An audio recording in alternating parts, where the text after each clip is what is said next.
들으시는 모든 분들이 재앙을 소멸하고 소원을 성취해서 부처님전에 복 많이 지으시기를 바라드립니다. 오늘 말씀드릴 내용이 이제 금강경 16분인데 다른 금강경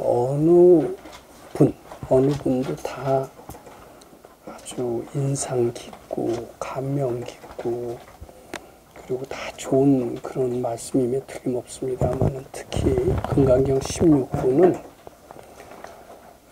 아주 제 개인적으로 매우 친근감을 느끼고 금강경 중에서 가장 마음에 드는 그 분을 택하라면 저는 16분을 서슴지 않고 택한다, 이런 말씀을 드리고자 합니다.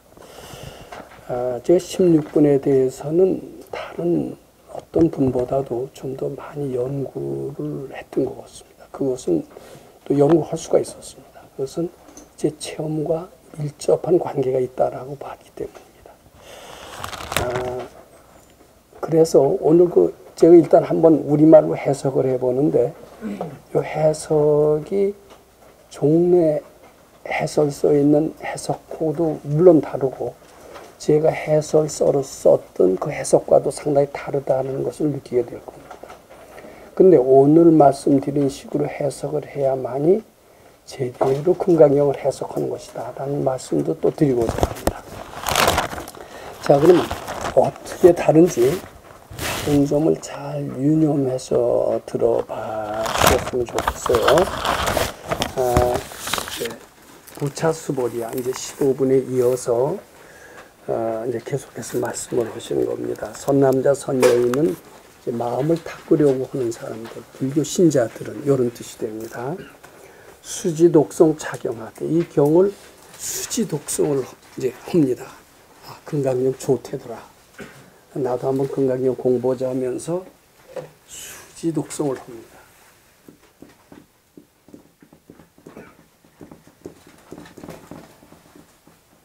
근데 이 수지독성을 제가 왜 여기 화이트보드에다 쓰느냐, 이 이유가 있어요. 이 금생의 수지독성 하신 분들은요, 절대로 금생의 수지독성 취음을 하시는 게 아닙니다. 수지독성이 간단히 되잖아요. 전생부터 금강경 수지독성 했던 분입니다. 전생부터 계속 수지독성한 그런 어떤 습관이 있으니까 금생의 수지 독성이 돼요. 수지라는 것은 늘 자기하고 같이 하면서 그 경과 자기와 둘이 한게 매우 사랑하는 이런 특징을, 이런 마음을 가지고 독성한다는 그런 뜻이 됩니다. 근데 이런 사람은 금생의 취음으로 되지 않습니다. 전생에는 금강경 공부 하나도 안 하다가 금생의 우연의 취음으로 금강경 만났다고 칩시다. 절대로 수지 독성 안 돼요. 만나기조차도 어렵습니다. 그럼 수지독성 착용하되 이런 표현이 나왔다라는 것은 이 사람은 전생부터 금강경을 수지독성했다라는 그런 뜻이 이 안에 포함되어 있습니다. 그렇게 알고 금강경을 해석해야 해석이 잘 됩니다. 자, 쭉 수지독성을 했지만 이 사람은 전생부터 닦아왔던 사람이라는 것이 포함되어 있습니다. 그런데 수지독성은 어떻다고 그랬어요? 우리 15분에서도 쭉 봤지만은 이 경이 불가사의한 공덕이 있고 천인하수라가 어떻다고 그랬어요? 다 개흥공양한다고 그랬고 등등 하면서 금강경 수지독성 하면은 재앙을 소멸하고 소원을 성취하는 것 정도는 아주 기본이죠. 당연히 재앙이 안 일어나야 되는 겁니다. 그렇잖아요? 근데 여기 뭐라고 그러냐면 수지독성 착용하되 뭐라고 그러냐면 약위인 경천이라고 그랬어요. 다른 사람으로부터 가볍고 추운하게 여김을 받는다면 이렇게 해석이 됩니다. 다른 사람으로부터 추운하고 가볍게 여김을 받는다면, 자, 요거 이제 해석을 일단 다른 사람이 하는 식으로 제가 해석을 한 겁니다. 근데 제가 최종적으로 하려는 해석은 그 해석이 아니에요. 다른 사람이 해석하려고 하는 게 아니라 달리 해석을 할 겁니다만, 일단 다른 사람의 해석을 그대로 빌린다면 다른 사람으로부터 가볍고 추운하게 여김을 당한다면 이제 이런 뜻이 됩니다. 이제 수지독성 자격한다라는 것은 이제 부처님 공부한다는 뜻입니다. 부처님 공부를 뭐 때문에 하느냐? 뭐 때문에 불교 믿느냐? 뭐 때문에 절에 나오느냐? 뭐 때문에 일요일마다 열심히 나와서 경을 읽고 법문을 듣고 또 집에 가서도 열심히 경을 읽고 심지어는 가행정진까지 하느냐? 자, 뭐 때문에 하느냐? 자, 이렇게 제가 질문을 드린다고 한번 생각해 보세요. 그럼 아마 대부분의 분들은 하도 근심 걱정이 많아서, 재앙이 하도 많이 와서, 또는 내가 뭘 바라기 때문에, 건강을 바라고, 부귀영화를 바라고, 자식 잘 되기를 바라고 등등 되게 바라는 마음이 있기 때문에 부처님 믿고, 또 이제 심지어는 도통을 바라기 때문에, 뭐 바라기 때문에 믿는 분들이 많은 것 같아요. 저는 뭐 때문에 불교 믿느냐라고 할 때 참사람 되기 위해서, 부처님 닮기 위해서 경을 읽고 불교를 믿는다 이런 사람도 아마 있겠죠. 있는데 그런 얘기를 저는 별로 들어본 적이 없는 것 같습니다. 모르겠어요. 다른 분들은 듣는지만. 대부분의 불교 신자들 거의 다 참다운 불자로 새롭게 태어나기 위해서 불교를 믿는다 이러는 사람들이 얼마나 있을까? 대부분이 뭘 구하기 위해서, 뭐 바라는 것을 이룩하기 위해서, 도통을 하기 위해서 등등 바라는 마음으로 불교를 믿는 것이 대부분이다. 이렇게 봐야 돼요. 자, 근데 수지독성 착용한 사람은 이제 전생부터 이제 되게 수지독성을 한 사람이다. 일단 제가 그런 말씀을 드렸고, 이제 부처님 공부한 사람입니다. 근데 부처님 공부를 왜 하느냐 하면 대부분이 바라는 마음으로 하는 수가 많아요. 바라는 마음, 잘 되기를 바라는 마음입니다. 바라는 마음으로 공부를 했을 때는요, 요 경천당한다는 것은 재앙 생기는 거 아니에요? 재앙 생겼을 때는 공부한 보람 뭐가 있나? 되게 다 이렇게 됩니다. 내가 잘 되길 바라기 위해서 열심히 금강경 읽고 밤새워가면서 읽고 뭐 다른 사람한테 위타인설하니까 공덕이 많다니까 밤새워가면서 읽고 딴 사람한테도 경 읽으라고 그랬는데, 경 읽은 보람이 결국 재앙으로 돼서 돌아와? 홧김에 경 안 읽어 이렇게 됩니다. 불교 안 믿어. 실제로 그렇게 해서 떠난 사람 굉장히 많습니다. 왜 떠나느냐? 바라는 마음으로 읽기 때문에 그렇습니다. 만일 사람이 되기 위해서, 부처님을 닮기 위해서 금강경 공부로 불교를 믿었다라고 가정을 한다라면은 재앙을 당했을 때, 경천을 당했을 때 왜 불교 믿음 보람없다 이렇게 여기지 않습니다. 이 재앙과 시련이 나로 하여금 부처님한테 더 가까이 가게 하는 그러한 자극제가 되니 얼마나 고마우냐 이렇게 생각하면서 더욱더 신심을 냅니다. 근데 대부분의 불자들은, 저도 그랬던 것 같습니다. 참, 뭐 저 안 그랬다는 게 아니에요. 되게 바라고 읽어요. 바라고 읽고 이렇게 재앙이 생기면요, 이제 그 뒤로 믿음이 팍 떨어집니다. 자, 근데 요거 해석을 요렇게 해야 됩니다. 바라는 마음으로, 자, 이제 요게 수지독성 열심히 경을 읽지만은 재앙, 경천이라고 주위에서 여러 가지 시련이 있다라고 생각되는 사람은 이런 뜻입니다. 이게 경천이다, 재앙이다, 파산이다 이렇게 느끼는 사람이 있습니다. 제가 어제 새벽 법문 때 제가 참 출가해서 부모의 사랑도 던지고 친구도 버리고 좋다는 거 다 버리고 훌륭한 선생님 따라서 출가를 한 적이 있었습니다. 저는 최선 다해서 공부했던 것 같아요. 한시도 방심 오지 않았던 것 같아요. 그러면서 마음이 점점 편안해지니까 아, 금강경 공부의 공덕이 이렇게 크구나. 이렇게 느꼈던 때가 있었어요. 그러던 어느 날, 저는 그날도 다른 사람보다 좀 더 공부를 열심히 하려고 조용한 곳에 가서 가행정신을 시작할 때였습니다. 가행정신을 시작하려고 주위를 이렇게 잘 살피고 바깥을 나서는데 뭐가 따끔하는데 그때 랜턴을 가지고 비춰보니까 머리가 삼각형의 독사더라고요. 제가 그래서 이제 그 병원에 입원을 하면서 처음엔 굉장히 침착했습니다만은 사흘을 입원하면서 보니까 내가 공부한 보람이 뭐가 있나. 내가 이렇게 방심하지 않고 잘 철저히 모든 것을 버리고 공부를 했는데 왜 나한테는 이렇게 재앙으로 되어서 되돌아오나. 이렇게 생각을 하면서 공부의 열기가 팍 식었던 적이 있습니다. 왜 식었을까요? 왜 식었냐면 바라는 마음이 있기 때문에. 잘 되길 바라는 마음. 내가 이렇게 출가를 하고 좋은 걸 버리고 다른 사람보다 열심히 불교를 믿었던 것은 사람 되기 위해서 제가 그런 수행을 했다라면은 뱀에 물린 것 같고서는 공부의 열기가 식을 리가 없습니다. 내가 사람 되라고 부처님께서 주시는 귀한 시련이 있을 때 이렇게 생각하고 고맙게 생각하고 그때도 흔들리지 않고 더욱더 정진해서 나갔을 거예요. 그걸 재앙이라고 보질 않았을 겁니다. 절대 재앙이라고 보지 않았을 거예요. 그럼 재앙이라고 보는 사람은 어떤 사람이에요? 바라는 마음으로 한 사람. 이렇게 보면 됩니다. 그러니까 야 경천이라고 생각되는 사람은 어떤 사람이에요? 바라는 마음으로 공부한 겁니다. 수지독성 착용하긴 했는데 바라는 마음으로 했고요.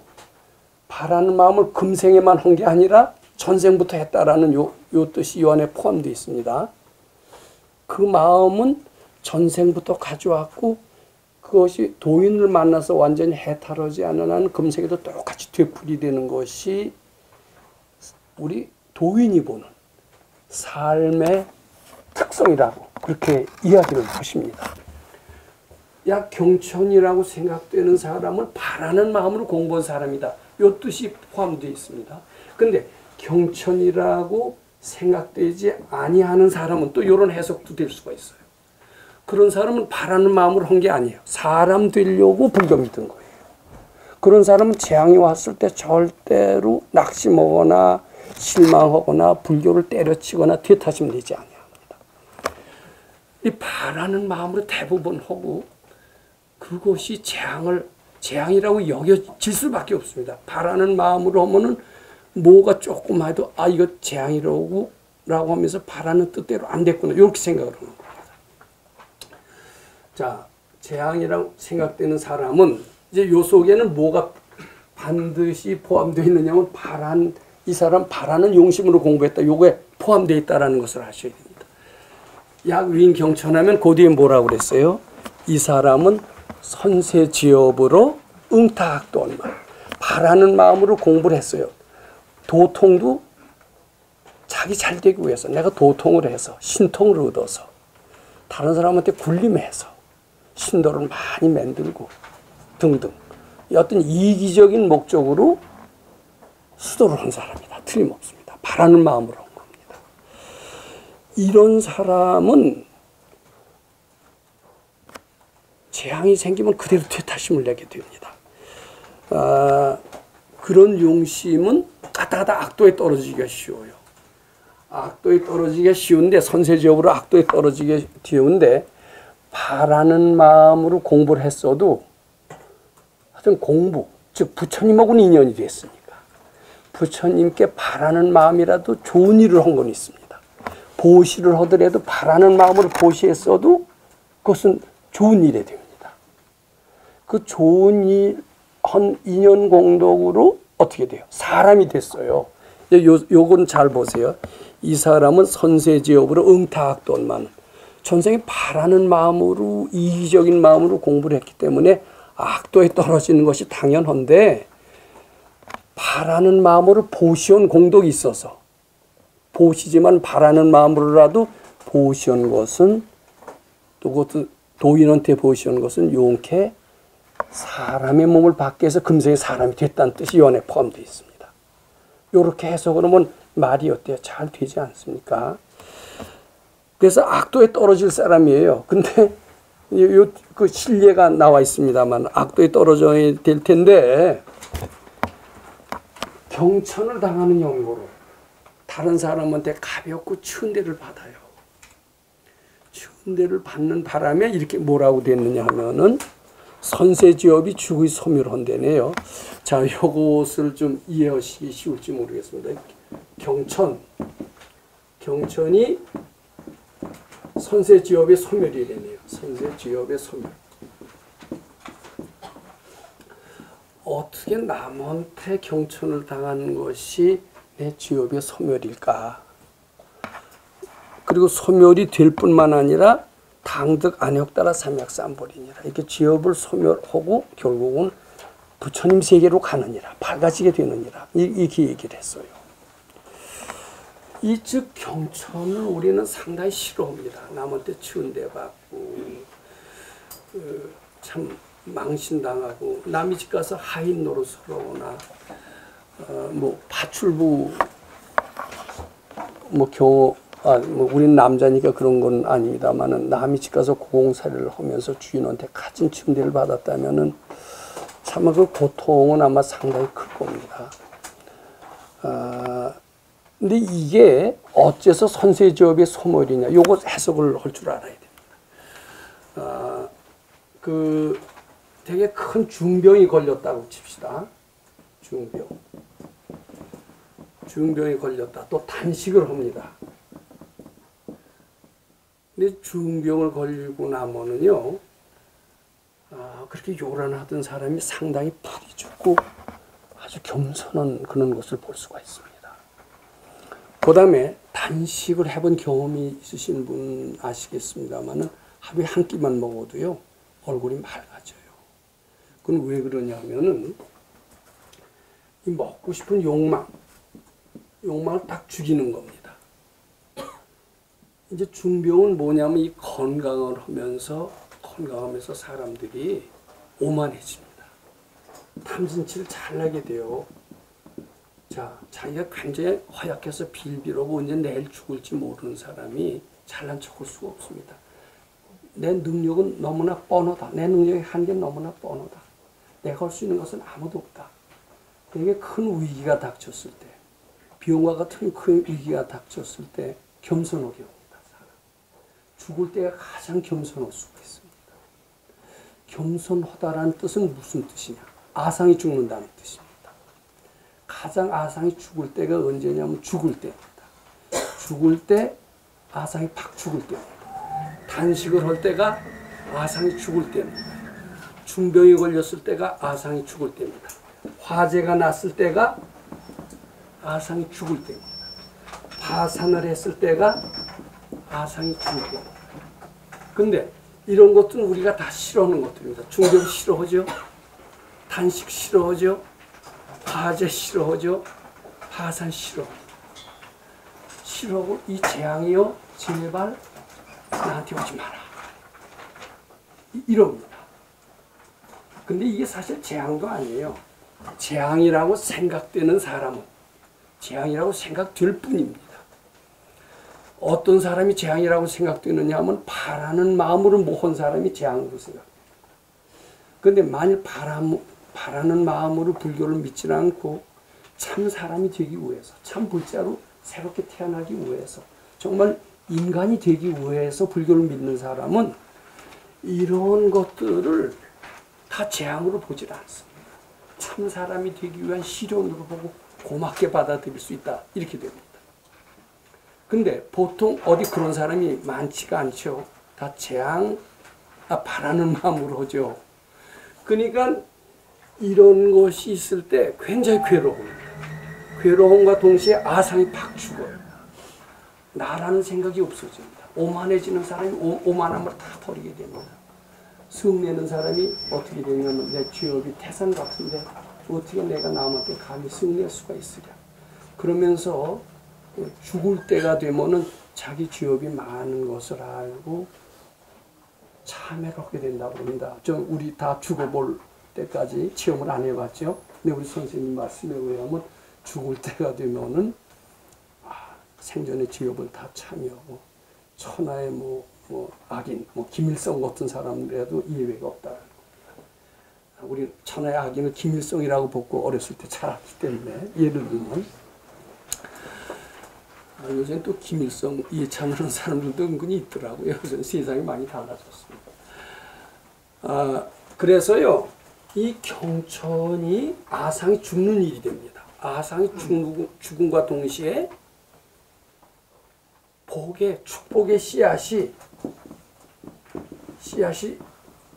싹이 터요. 그래서 이게 죽는다는 것이 새로 태어난 것이라고 합니다. 임사체험을 한 사람이 있습니다. 임사체험. 죽음을 체험한 사람입니다. 죽었다가 다시 살아난 사람입니다. 얼마 전에 신문 보니까 68시간 동안, 68이면 꼭 이틀 동안 심장이 멈췄어요. 심장이 멈춰서 완전히 죽음에 이르게 됐다가 다시 태어난 사람이 있습니다. 임사 체험한 사람이 거의 다 예외 없이 영적 능력이 생깁니다. 왜냐하면 아상이 죽었기 때문에 그렇습니다. 그 다음에 집에 화재가 난 사람들이 되게 발견된다라고 합니다. 꿈에도 집에 화재가 난 꿈은 길몽에서 꿉니다. 꿈에도 내가 죽는 꿈은 대길한 꿈입니다. 저는 그 장담으로 합니다. 아상이 죽는 것이기 때문입니다. 근데 실제로 생시에도 화재가 나고 파산을 했을 경우에 이게 어떻게 좋은 일이냐? 이건 천하의 흉측한 거고 재앙이고 그런 재앙은 오지 않아야 되느냐 이렇게 생각하실지 모릅니다. 근데 파산을 하고 화재가 났을 때라도요. 파산이다 이름 짓지 마세요. 흔들리지 않는 마음. 이거는 나를 참 사람이 되기 위한 부처님이 주신 시련이다 이렇게 믿고 흔들리지 않는 마음을 쭉 유지한다면은 그 파산은 반드시 발복이 돼서 부자가 될 수 있다 이렇게 말씀드립니다. 그 화재 때 모든 것을 잃어버렸다 하더라도 흔들리지 않는 마음만 유지하면 잘 됩니다. 실제로 제가 대연각 화재를 둘째 예를 들면서 그래서 말씀드린 적이 있습니다. 자, 그렇게 이해하신다면 이것은 아주 자연스럽게 풀립니다. 약 위인경천음은 어떻게 돼요? 아상이 죽고 축복의 씨앗이 자라서 선세지업이 소멸된다는 말씀 이해되시죠? 그리고 팔가치게 되느니라 이렇게 되는 겁니다. 그래서 조금 지혜 있는 사람은 절대로 재앙이 닥치거나 재앙이라고 이름도 짓질 않습니다. 화재, 중병 이런 것이 오더라도 절대로 재앙이다, 나쁜 것이다, 절망이다 이렇게 이름 짓지 않는다라는 거. 그렇게 짓는 사람은 왜 짓느냐 하면 바라는 마음으로 공부한 사람이 그렇게 이름을 짓는다라는 거. 그리고 나 죽는다, 나 파산이다, 난 끝이다 이렇게 하고 악도에 떨어질 수 있다는 겁니다. 자, 그래서 당득 안옥따라 삼약삼불이니라 여기까지 아마 한다라면은 이제 그 뒷부분 뭐냐면 그러니까 이 금강경 읽는 공덕이 이렇게 크다 이런 얘기가 쭉 나옵니다. 이 공덕에 대한 이야기는 제가 여기서 더 말씀드리지 않겠어요. 공덕을 길게 설명할 필요가 없습니다. 근데 그 공덕은요 우리가 꼭 아셔야 됩니다. 어디서 누가 주는 공덕이라고 생각을 합니다. 아, 부처님의 가피로, 부처님의 은덕으로, 부처님의 은혜로 나는 살아났다 이렇게 얘기를 합니다. 근데 그런 판단을 하는 사람은 대개 어떤 사람이냐 하면은 바라는 마음으로 금강경 공부하는 사람이다 이렇게 보면 됩니다. 바라는 마음으로 하지 않고 참 사람이 되기 위해서 불교를 믿거나 수행을 하는 사람이 어쩌다 있습니다. 어쩌다 있으면은 좋은 일이 생겨도요 부처님이 주셨다 이렇게 얘기 안 해요. 그건 당연한 것이다. 당연히 가질 수 있는 것을 가졌을 뿐이다. 본래 많은 것을 구족하고 있는 것을 발견했을 뿐이다. 이렇게 된다. 이렇게 봅니다. 그러니까 좋은 일이 생겨도 감격할까요? 안 할까요? 안 합니다. 그래서 요새는 깜깜한 사람도 많습니다만 어쩌다 슬기로운 사람도 있어요. 제가 지금 그 책을 조금 보다 나왔습니다만은 이 부부가 아주 교포입니다. 미국 가서 일찍이 남자도 아주 상당히 성공을 헌기했습니다. 또 부인도 상당히 성공을 했습니다. 근데 자녀를 6을 뒀는데 자녀가 다 같이 아주 장관, 차관급의 고급 관리입니다. 또 석학입니다. 아들, 딸들을 잘 키웠어요. 그래서 책을 지었어요. 무슨 방법으로 해서 아들, 딸들을 이렇게 잘 키웠느냐. 물론 아들, 딸들은 미국의 최고의 대학, 아이비리그 다 졸업했고요. 장차관 다 됐고요.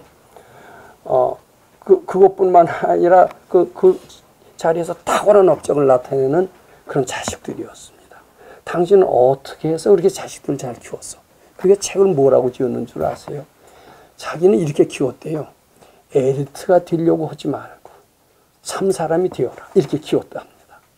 사람 되는 것이 성공의 비결이다. 그렇게 한 거예요. 참 사람만 되면 모든 복이 다 부족한 것이다. 이것을 깨친 거예요. 근데 요새요, 다 인류대학 가라. 좋은 스펙을 쌓아라. 그리고 뭐 성공해라. 이렇게 가리키죠. 치맛바람이 뭡니까? 쪽집게 과외 선생 탁 불러서 가리켜서 좋은 대학 가게 하고, 뭐 그래서 뭐 변호사, 의사 이렇게 돼서 돈 잘 벌고. 되게 다 그렇습니다. 참 사람이 되기 위해서 그렇게 하는 부모 요새 별로 없습니다. 되게 고3들이요. 자기 교회 다니는 사람들, 고3을 교회 보낸 사람들이 교회도 드문데 교회는 어쩌다 있다고 그럽니다. 야, 너는 대학 입시도 중요하지만 고3 때도 교회 나가서 참 사람이 되는 것을 배워라. 그러면서 독실한 크리스찬은 자손을 고3도 교회를 보내더라고요. 대학을 떨어질지언정 고3 보냅니다. 근데 불자들은요, 예외 없어요. 고3 절에 가서 부처님이 도와줘. 뭐 모르지. 열심히 빌면 도와준다면 나가보지만 그런 거 기대할 수 없어. 나가지만. 되게 이렇게 됩니다. 근데 출세가 목적이 아니고 인류대학이 목적이 아니고 참 사람이 목적이라면은 고3인들 뭔들 그 공부는 꾸준히 해야 되지 않겠느냐 하는 게 제 생각입니다. 바로 금강경은 참 사람이 되는 가르침을 일러주는, 특히 16분에 그것을 잘 표현되어 있는 것으로 보기 때문에 이 금강경 16분에 저는 그 핵심을, 요약을 이렇게 했습니다. 부귀영화를 바라는 마음으로 불교를, 부처님을 바라는 마음으로 신앙하지 말아라. 참다운 불자로 태어나기 위해서 부처님을 신앙하라. 왜냐하면은 재앙과 축복이 둘이 아니기 때문이다. 저는 이렇게 정리를 하고자 합니다. 실제로 참 사람이 되면 모든 것을 다 부족하거든. 출세하려고 할 필요가 없어요. 부귀영화에 그렇게 쫓아댈 필요가 없다. 이렇게 말씀드리고자 합니다. 자, 요것으로서 우선 16분의 말씀을, 핵심적인 말씀을 제가 다 드렸다라고 하고요. 논의가 재밌는 게 있습니다. 제가 이렇게 말씀드렸습니다. 바라는 마음으로 수지독성을 하는 사람이 있습니다. 전생에도 그런 사람이 금생에도 그럽니다. 근데 금생에도 사람이 되기 위해서 금강경 읽으신다라면 내생에도 그렇게 됩니다. 사람이 되기 위해서, 부처님 닮기 위해서 수지독성 착용하는 사람은 재앙을 절대로 재앙으로 보지 않습니다. 근데 경천이라고 생각되는 사람은 바라는 마음으로 읽기 때문입니다. 이런 사람은 갔다가다 악도에 떨어질 수 있어요. 바라는 마음으로 했기 때문에. 도통을 이기적인 목적으로 했기 때문에. 우리 백 선생님이 뭐라고 그러시냐면 도통도 부처님 기쁘게 해드리기 위해서 도통해라. 근데 요새 절에서 안거에 들어가서 스님들이 용맹정진하는 분들이 부처님 기쁘게 해드리기 위해서 용맹정진 하신 분 있을까요? 다 자기 도통을 해서 한 소식 해서. 요새 뭐 총무원장 선거가 여기가 뜨겁습니다. 이제 곧 선거가 될 거예요. 승려들 세계에서도 그래요. 용맹정진을 이기적이 아니라고 보는 그런 해석을 하시더라고요, 스님들은. 용맹정신이 왜 바라는 마음이 아니고 이기적이 아니겠어요? 그건 당연히 바라는 마음으로 출발한 거고 이기적으로 출발한 겁니다. 자, 그런 분들이 도통이 안 될 땐 죽을 때 가서 어떻게 되냐면 악심이 더 난대요. 나 도통 못했는데. 자, 요걸 한번 좀 읽어보세요. 들어보세요. 우리 유인물입니다. 유인물 첫 페이지 보면은 선세지업이 응탁도인데 어째서 사람 몸을 받을 수 있었을까? 귀신 중에 특히 독해서 다루기 어려운 귀신이 있다. 시집 못 가고 죽은 처녀 귀신, 장가 못 가고 죽은 총각 귀신, 그리고 도통하다 못해서 죽은 귀신 따위 한 맺힌 귀신은 주위에 이제 피해를 주기도 하는데 그 귀신의 악심을 해탈시키고 천도시킨 천도제라는 게 있죠. 절에서도 천도제가 있는데 천도는 아무나 하는 게 아닙니다. 예, 근데 요새는 아무나 막 하는 것 같아요. 천도는 도인이 할 수가 있고요. 근데 도인이 함부로 해주지 않습니다. 도인한테 복을 지어야 돼요, 생전에. 또는 도인이 안 한다면은 그 자손들이 공부를 잘하면은 부모가 천도되는 수는 남아 있는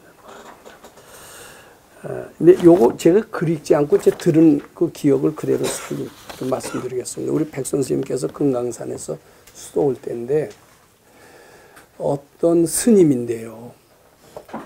도통이 그렇게 하고 싶었던 거예요. 근데 이제 살았을 때 펀펀히 놀다가 죽을 때 한 생각만 탁 바꾸게 되면은 도통이라는 게 뭐냐? 한 생각 돌리면 그게 도통 아니냐? 이런 생각을 가지고 있으면서 한 생각만 바꾸면 되지. 뭐 살았을 때 그래 열심히 할 필요가 뭐가 있느냐? 이제 이런 생각을 가졌던 어떤 스님이 있었던가 봐요. 그래서 살았을 때 공부를 잘 안 하고 이제 죽을 때가 됐습니다. 죽을 때가 돼서 한 생각을 딱 바꿔갖고서는 도통이 되는 줄 알고 봤더니 전혀 바꾸지지가 않으니까 이제 화가 났어요. 이거 도통도 안 되고 큰일 났구나. 그러면서 내가 그렇게 도통을 일구월심 바랬는데 도통도 못하고 나는 참 분하고 억울하다. 이렇게 하면서 되게 악심을 내게 됐다고 그럽니다. 근데 이 도통을 하려고 그러다. 도통을 하려고 일생을 다 바쳐서 하죠. 하다 못하고 죽은 귀신은요, 굉장히 독한 귀신이 된다고 합니다. 그 도통하고 싶은 한이죠. 이기심입니다. 한을 이루지 못한 귀신은 죽어서도요, 아주 독한 귀신이 된대요. 사람은 해칠 수가 있다고. 근데 귀신이 정말 있나? 귀신의 존재에 대해서부터 의심하는 분들이 있는 것 같습니다.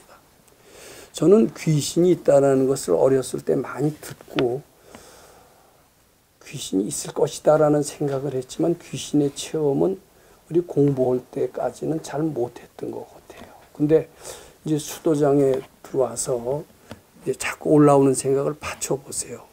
우리 굉장히 지금 산만하거든요. 왜 산만하느냐? 나가서 돈 벌어야죠. 학생들은 뭐예요? 공부해야죠. 돈 안 벌면 회사에서 상사들하고 부딪히죠. 그러니까 탐진치를 내는 바람에 우리는 늘 짜증을 내거나 뭐 이래서 올바른 마음이 가라앉지 않고 올바른 지혜의 눈이 떠지질 않습니다. 그래서 이제 우리가 주말 출가를 가끔 해보시라는 것도 그렇고요. 우리처럼 한 3, 4년 출가하시면 더욱 좋겠죠. 출가해서 오래 있으면 가라앉아요. 가라앉으면서 겉마음만 봤는데 속마음이 무언가 보입니다. 속마음이 무언가 보이고요. 사람도 속마음을 보게 되면 사람도 겉껍질만 보이지 않고 속의 마음까지도 좀 느껴지는 수가 있어요. 그럼 사람은 몸이 아니라 마음이라고 생각이 됩니다. 그러면서 귀신을 보는 사람들이 종종 등장을 합니다. 귀신이라는 게 있나 봐요. 귀신이 뭐냐 하면은 몸은 없고 몸은 없어요. 마음만 있는 게 귀신이라고 합니다. 그러니까 사람이 죽잖아요. 내생이 어디 있어? 내생 분명히 있습니다. 몸은 죽었어요. 근데 마음은 한에 맺힌 마음은 있습니다. 어디 가지 않습니다. 그 과보를 그대로 받습니다. 이것은 실제로 공부한 사람은 느낍니다.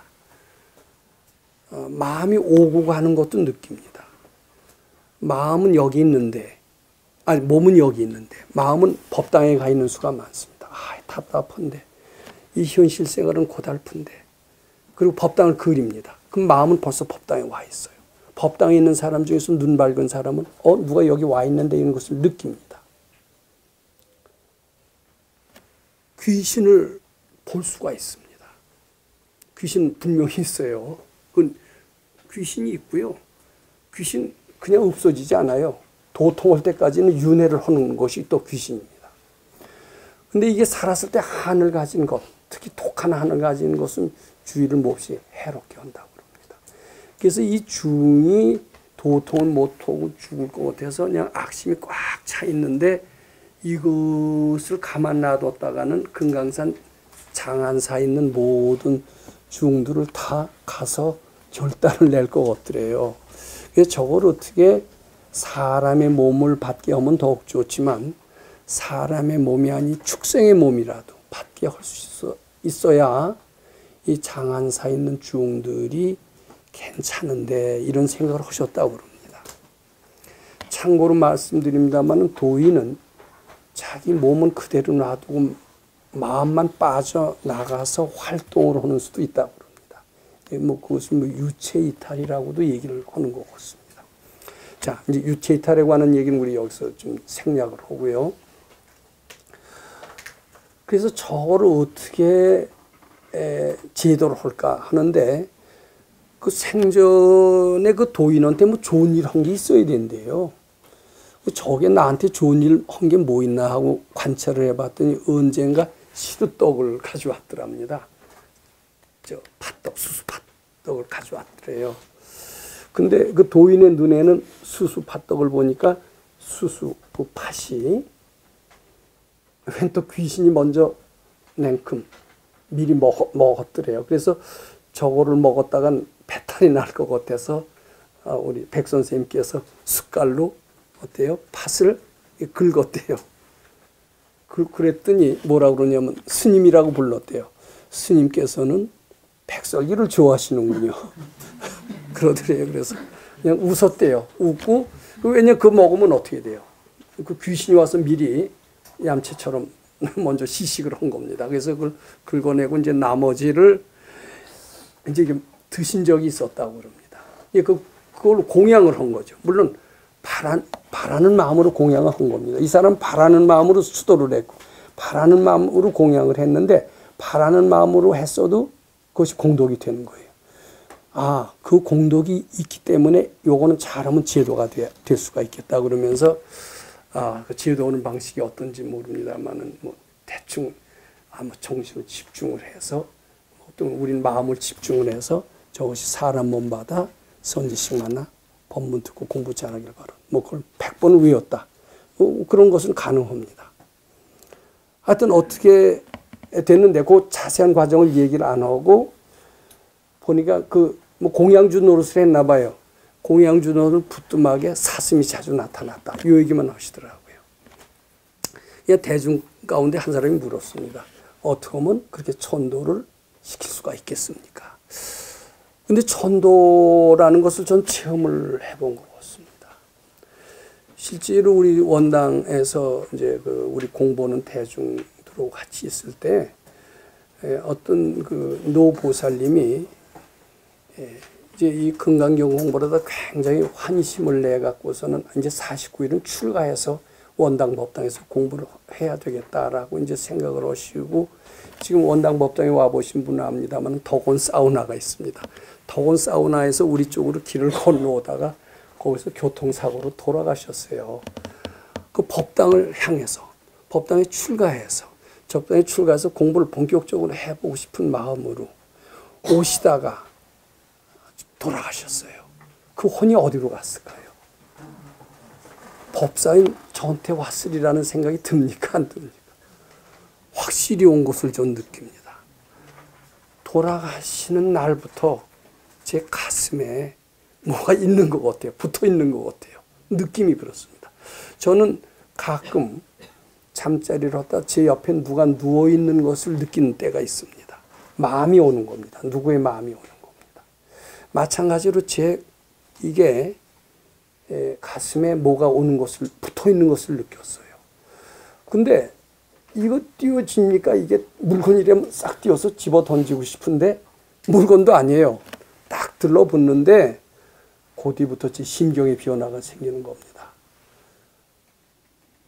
슬픈 생각이 자꾸 나면서 나도 따라 죽겠습니다. 나도 따라 죽겠습니다. 이렇게 되면 정말 죽고 싶더라고요.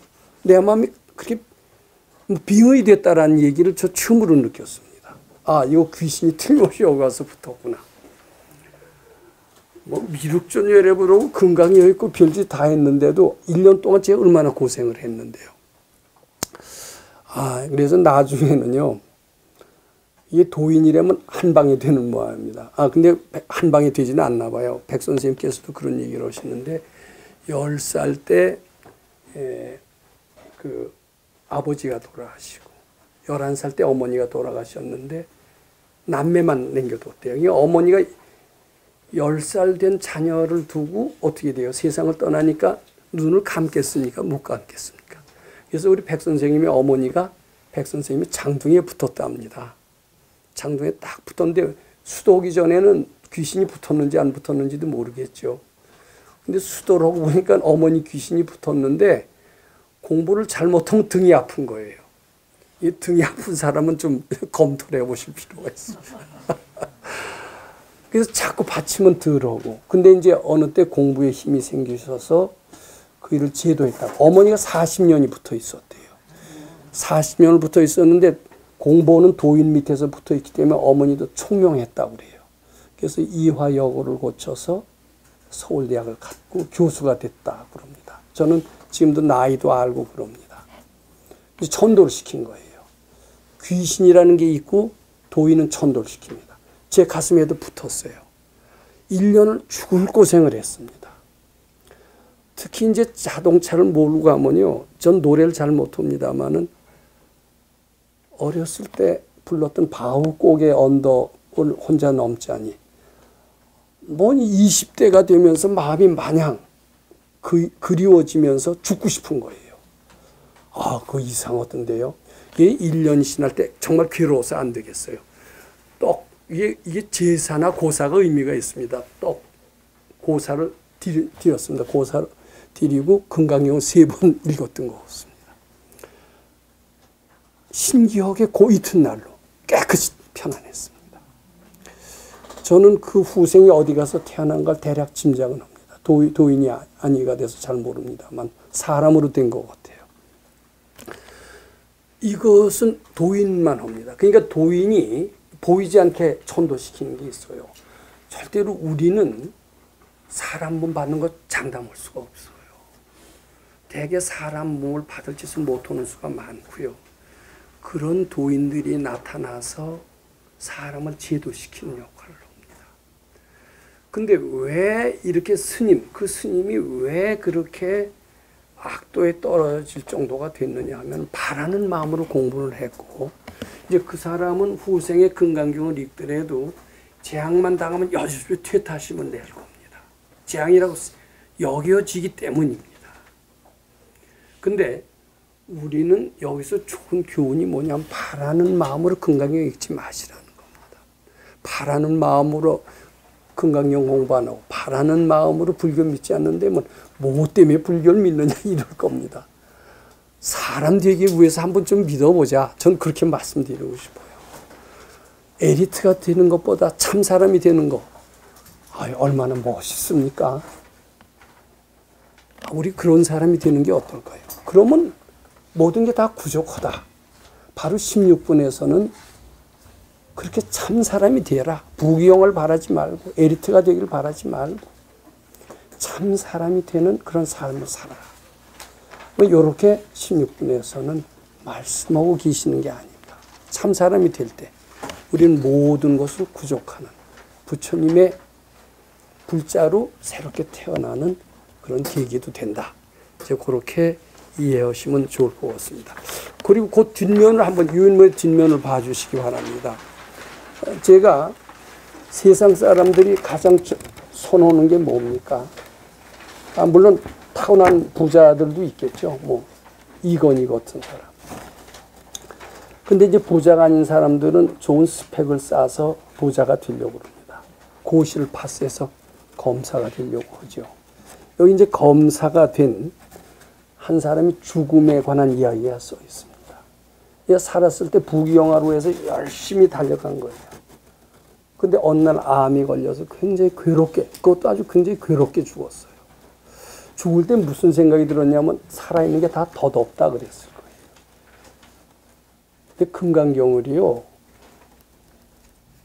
검사 되기 위해서 읽는 사람들이 있어요. 검사 되고 난 뒤에 검찰총장 되기 위해서 읽습니다.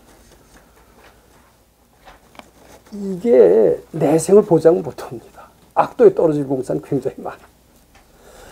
이 검사 얘기 들어보시고요. 그 다음에 또 의사 얘기입니다. 의사 얼마나 좋은 직업입니까? 요새 의대를 가려고 고3 학생들은 아주 열불을 냅니다. 아마 의대를 보결로 입학을 시켜준다면 100억을 줘도 보낼 부모가 있을 거로 저는 생각을 합니다. 그래서 의사가 돼서 돈 많이 벌었어요. 돈 많이 벌어서 이제 해변가에 좋은 별장을 짓고 멋지게 살아보겠다. 이만하면 됐다 하는 순간 뭐가 찾아왔느냐 하면 암이 찾아와서 죽었어요. 참 무상하지요.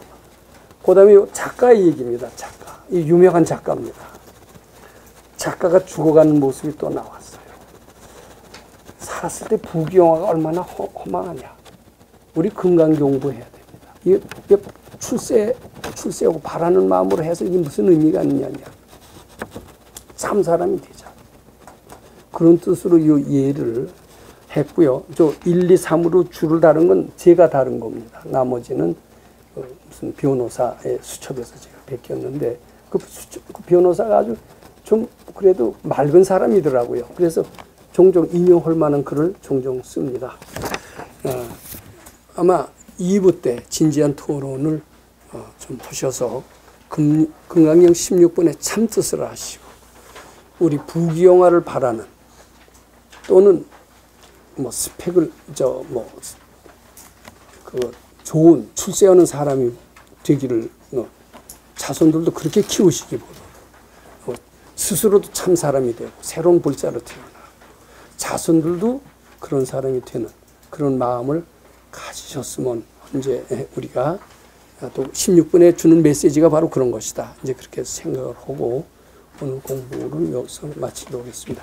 시간이 나는데 여기에 관련된 질문이라도 있으시면은 질문 해주셔도 좋습니다.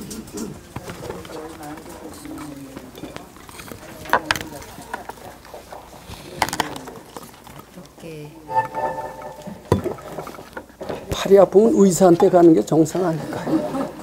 그 의사한테 가기 싫어서 부처님 덕을 빌어보시려고요. 네. 예, 그러니까 우리는 흔히 이제 그 금강경 공부하는 사람은 야, 팔이 아프다는 생각을 받쳐 이런 식으로 얘기를 하고 그리고 불교 신자를 끌어들이려고 합니다. 근데 사실은 이 방법은 그냥 정상적인 방법은 아닌 것 같습니다. 일단 팔이 아프면은 그게 뭐 우리 금강경적인 방법은 나신다는 확신을 뭐 쓰는 사람도 있겠죠. 근데 되게 자기가 잘 모르거든요.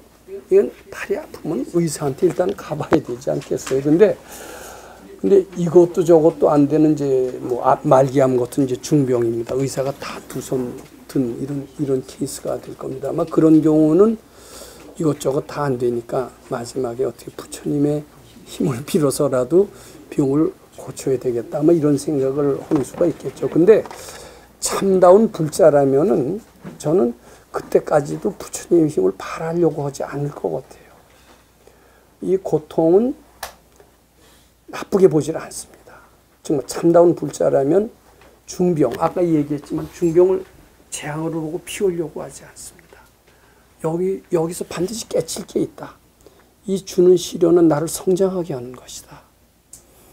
이것은 통해서 아상이 죽고 나 죽는다라고 이름을 그렇게 짓지 않는다라면은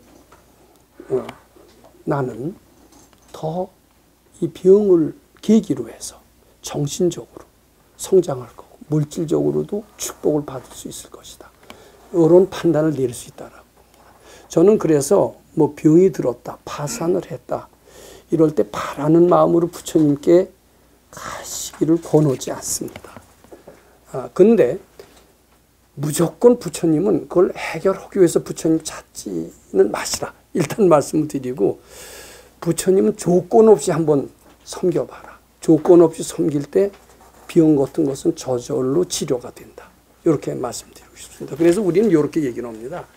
이 병을 고쳐서 부처님 시봉 잘하길 바로를 이제 하라고 이렇게 얘기를 하는데 그러면은 사람들은 병을 고치는 데다가 중점을 둡니다. 액센트를 두고 방점을 둡니다. 근데 병을 고쳐서 부처님 시봉 잘하길 바라는 그 말 속에는 도인이 그렇게 얘기하는 것은 부처님 시봉 하는 마음을 먼저 내라는 뜻의 핵심이 들어있습니다. 부처님 시봉하는 마음, 이 병든 마음을 부처님께 바쳐 시봉 잘하길 바라. 그래서 부처님만 향하고 있으면요, 병은 문제가 안 돼요. 또 서다 죽었다 하더라도 뭐 기독교인들은 그렇잖아요. 죽어서 뭐 천당 간다면 기쁘게 죽음을 택하리라 이러는 기독교인들도 있어요. 그렇기 때문에 우리는 부처님과 만남이 더 목적이다. 부처님과 만남은 이런 뭐 병, 파산 이것도 아무 문제가 안 된다. 그러니까 병이든 팔이 아프든 뭐든 일단 부처님께 바쳐라. 뭐 이런 자세가 저 마음의 자세가 매우 필요하지 않을까 이렇게 생각합니다.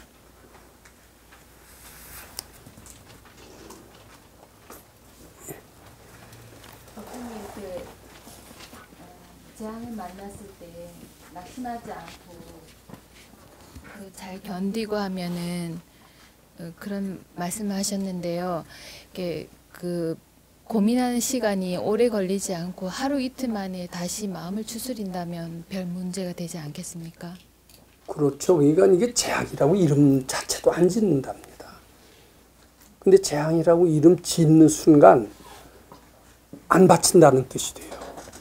이게 재앙이다, 파산이다 이렇게 되잖아요. 나 죽는다 이렇게 되잖아요. 그럼 안 바친다는 뜻이 됩니다. 근데 바치는 사람은요, 누가 보기에는 뭐 파산이고 절망이고 이런 것 같아도 절대로 절망이라고 생각을 안 합니다. 이것은 나를 뭐 성장하게 하는 시련일 수도 있고 흔들리지만 않으면 축복으로 변할 수도 있는 거고 이런 마음의 준비가 돼 있어요. 왜냐하면 부처님 시봉으로 꽉 차 있기 때문에. 그래서 재앙으로부터 이름을 짓지 않는데 이렇게 또 어쩌다 재앙으로 이름을 짓는 수가 있습니다. 지음을 있어도 바치라고 그랬지 하시면서 얼른 바치는 게 좋습니다. 근데 되게 재앙으로 이름을 짓게 되면은요, 재앙으로 이름 짓게 되면서 또 그 과보를 받습니다. 과보를 받다가 뒤늦게 바치라고 그랬지. 그래서 바치기 시작을 합니다. 그래서 원 상태로 돌아오는데 한 1년씩 걸리고 이렇게 돼요. 길게 되면 금생에 안 되는 수가 있습니다. 근데 그렇게 되면요, 금생에 밝아지긴 아주 어렵습니다. 근데 금생에 밝아지는 길은 재앙이라고 딱 느껴지는 순간, 이거 재앙이라고 잘못 이름 지은 것이다. 내가 바라는 마음으로 보니까 이게 재앙이지. 참 사람이 되는 입장에서 보면 이게 절대로 재앙이 아니다. 그러면서 재앙이라고 이름 짓지 말고 이것은 훌륭한 공양거리다. 훌륭한 공양거리가 나한테 왔으니까 감사하자. 감사로 이름을 짓고 바치는 자세가 매우 좋습니다. 그런 사람들은 재앙을 회복하는데 1년씩 걸리지 않습니다. 바로바로 벗어나서 전화의복을 함으로써 금생에 밝아질 수 있다. 그래서 우리 이 금강경 공부는 금생에 밝아지는 이런 공부다. 이렇게 이해하시면 되실 것 같습니다. 이해가 안 되시면 보충 질문 하셔도 돼요. 하루 이틀 만에 빨리 마음을 추스린다면은 그 하루 회복이 이틀이 아니라 뭐 10분 만에 해도 더 좋지. 빨리 빨리 회복될 수 있다는 뜻인가요? 그렇죠. 그렇게 되면 환희심은 점점 잘할 수 있습니다. 근데 감사합니다. 낙심을 한번 하게 되면 한 달 만에도 회복이 안 되고요. 금생에 다 가더라도 그냥 우울하게 지내는 수가 많습니다. 그리고 내 생엔 거의 사람 몸 받기 어렵다 이렇게 보면 됩니다. 빨리 회복을 하고 환희심이 나고 부처님 공경심으로 내야 환희심 사람 몸도 받고요. 금생이 잘하면 뭐 밝아질 수 있고 아마 이렇게 되지 않을까 싶습니다.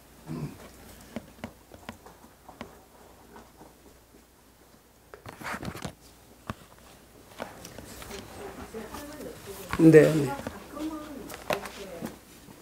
잘라 그러면은 누가 옆에 있는 것 같은 느낌이 들어요. 그래서 제가 그냥 금강경 한번 읽으면 또 그런 느낌이 없어지거든요. 그래서 잠들고 그러는데 그런 게 가끔 있는 거는 그럼 어느 영혼이 그게 저한테 와 있는 건가요? 그런 수가 있는. 이제 그거는 이제 처음에 공부할 때는 거의 못 느끼는데요. 네. 자꾸 이게 하다 보면은 사람이 겉만 보지 않게 되는 것 같습니다. 그 속마음을 많이 보고요. 이제 그 상당히 예민해진다라고 이제 이렇게 얘기합니다.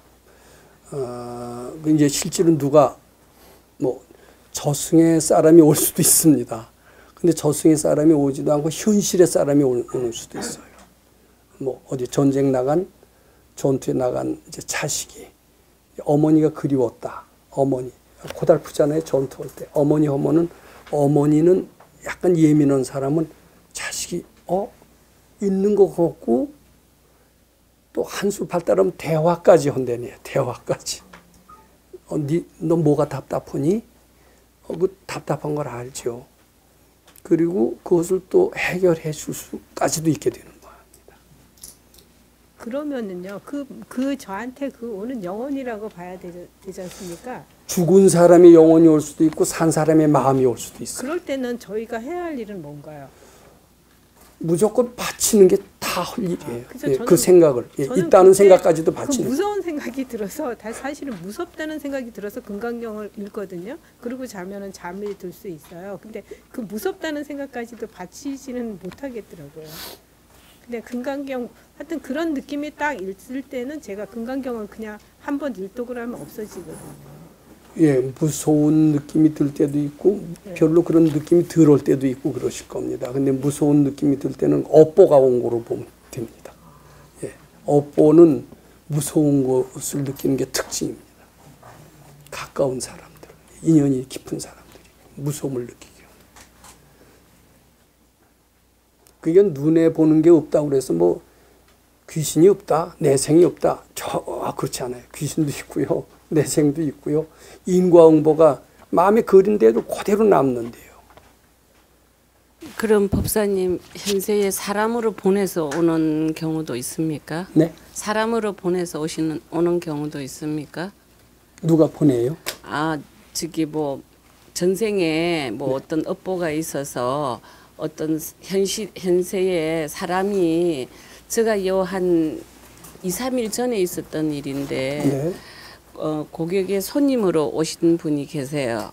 그래서 그거는 불과 한 20 며칠 전에 벌어졌던 일인데 이분이 그 20 며칠이 지난 뒤에 저한테 와가지고 그때 내가 그분을 볼 때는 약간 뭐랄까 우리가 왜 신기가 있는 그런 사람으로 보여서 그래서 이렇게 둘러보고는 그냥 나가기 그러니까 뭐 조그만 거를 하나 사고 좀 이렇게 빈약하게 보이는 것 같아서 그래서 그냥 저렴하게 그냥 가져가라고 그러고 이제 잠깐 어떻게 이야기를 하게 됐는데 뭐 그냥 눈물을 막 흘리고 그런 뭐 좀 이야기가 있어서 그건 다 여기 시간상 다 못하겠고 그래서 뭐 실컷 울으라 그러면서 마음이 많이 아프구나 그러면서 휴지를 줬어요. 그러고는 이제 그래서 혹시 이런 무속인 그런 거를 하냐 그랬더니 자기는 그거는 아니라고 그러면서 여기 이사 온 지 한 며칠 안 됐다고 그랬어요. 그런 일이 있고 지금 이제 한 이틀 전에는 뭐 이렇게 어디 전주를 갔다 오면서 도나스를 사가 이어주고는 그 다음 날 와가지고는 이야기를 하면서 자기는 이렇게 무당이나 점집을 차려놓고 그런 거는 아닌데 이렇게 촛불을 켜놓고만 자기는 하는 사람이라 하면서 이제 지금부터 언니 내가 하는 소리는 내가 하는 소리가 아니고 할아버지가 하는 소리다 하면서 음성을 변조해 가지고 저한테 요즘 가게가 잘 안 되면 요 한쪽을 이런 식으로 해서 양품으로 해서 하면 어떻겠냐 그러고 언니 돈이 없으면 내가 언니한테 이렇게 해서 줄 테니까 언니가 계약도 이번 12월이 만기인데 1년만 더 계약해서 이런 식으로 하라 그러면서 그래 나도 돈은 많지 않지만 이렇게 해서 하면 좋겠다고 그러면 언니가 돈을 많이 벌어서 나중에 잘 되면 나하고 이자해서 주고 이런 식으로 말을 하는데 제가 이게 뭐가 근데 그 좋은 마음은 안 일어나고 그냥 마음이 머리가 멍하면서 이게 뭐지 그러면서 이제 그 전에 내가 우리 요 건강경 공부를 하면서 혹시 그런 무속인들한테 쏘가서 뭐 신엄마 정하고 그런 거 배워서 그런 거 하면 안 된다 그러면서 이제 좀 우리 요 건강경에서 배운 이 마음 공부하는 거를 좀 설명을 했었어요. 그랬더니 자기 할아버지가 여기 다 둘러보고 어디를 가도 여기에 자리 잡으라 그러고 네가 내 말귀를 못 알아들으니까 이 언니한테 가서 네가 3개월이든 6개월이든 다니면서 공부를 좀 해라 이랬다는 거예요. 그래서 그 말을 듣고 이게 뭐 좋은 마음도 아니고 나쁜 마음도 아니고 그 이야기 듣고 나서 집에 오면서 내가 계속 미륵존 열애불을 외우고 아 이거는 내가 오늘 법사님을 친견하면은 이거를 한번 물어봐야 되겠다 한 적이 있거든요. 그런 경우에는 제가 마음 자세를 어떻게 갖고 어떻게 이게 이런 공부를 하다 보면 나쁜 일도 있지만은 또 좋은 일도 있을 때에도 내가 마음이 어떻게 바쳐야 되는지 이게 좋은 일인지 나쁜 일인지 그래서 그걸 여쭙고 싶습니다. 네. 그 무당은 이제 그 사람이 죽으면 그런 이제 영혼이라고 그러죠. 그 뭐 중음신이라고도 얘기를 합니다. 중음신이라고 얘기하기도 하고 그냥 귀신이라고 얘기해요. 이제 그 특징이 뭐냐면 몸은 없고 마음만 있죠. 근데 이런 중음신 중에서 몸을 못 받았어요. 몸은 못 받았는데 이 혼자 몸을 받고 싶어 한다고 그럽니다.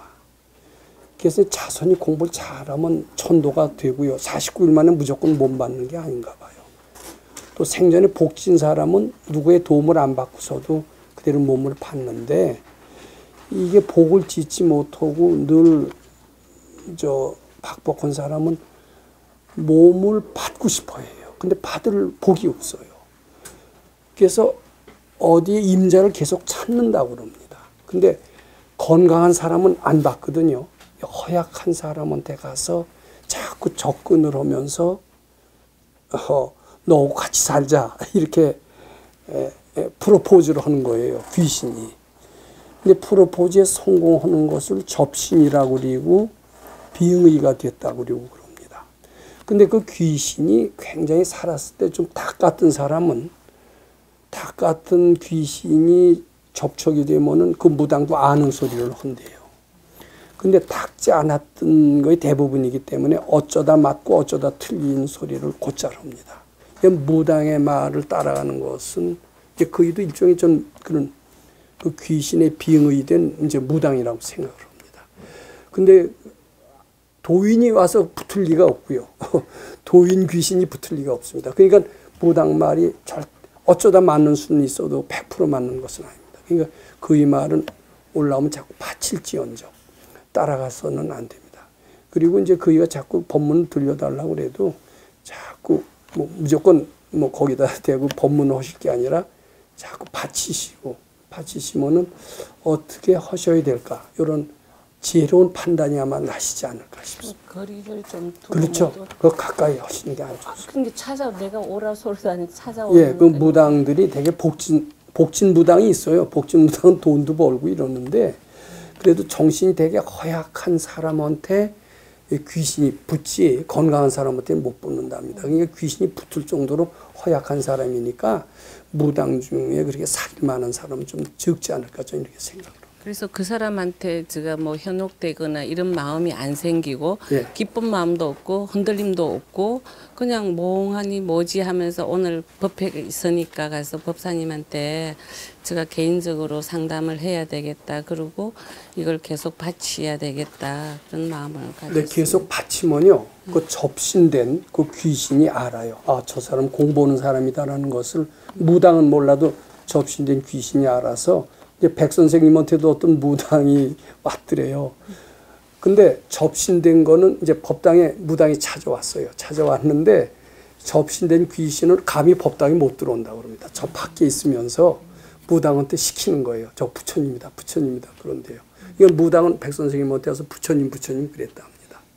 그거는 무당이 하는 소리가 아니라 접신된 귀신이 하는 소리다. 그러니까 할아버지의 음성을 변조하면서 그렇죠. 예. 뭐라 그러냐면은 제일 그래도 맑고 깨끗한 데가 이거 네가 내 말귀를 못 알아들으니까 여기 가서 네가 3개월이든 6개월이든 그 이야기 법문을 듣고 공부를 좀 해서 배우라 한다고. 예, 금강경 읽으라고 하는데 아마 금강경 과연 읽을 수 있는 복력이 될지 모릅니다만은 거의 아마 금강경 잘 읽으시면 그 무당은 잘 못 오실 거고. 책을 준비해뒀습니다. 오면은 이 책을 가져가서 공부 좀 하라고. 예. 그래요. 공부하라고 하실지언정 그 말을 듣고 예, 움직이기는 뭐 그러면 안 영판이다 되죠. 시키는 대로 다 했다가 아주 배가 망신 직전까지 간 사람 제가 봤어요. 절대 무당 말 따라가시면 안 돼요. 네. 일부 맞힐 수는 있어요. 근데 맞췄다 안 맞췄다 처음에 맞으니까 뭐 하다가요 상당히 돈 날린 사람 봤어요. 그래서 제가 그래서 내가 아주 내 윈수졌어요, 안에 다 나중에. 구족되어 있는데 내가 왜 아이, 무당말을 그럼요. 듣고 흔들리지 말아야지 그런 생각을 했습니다. 자, 질문이 없으시면 여기서 법회.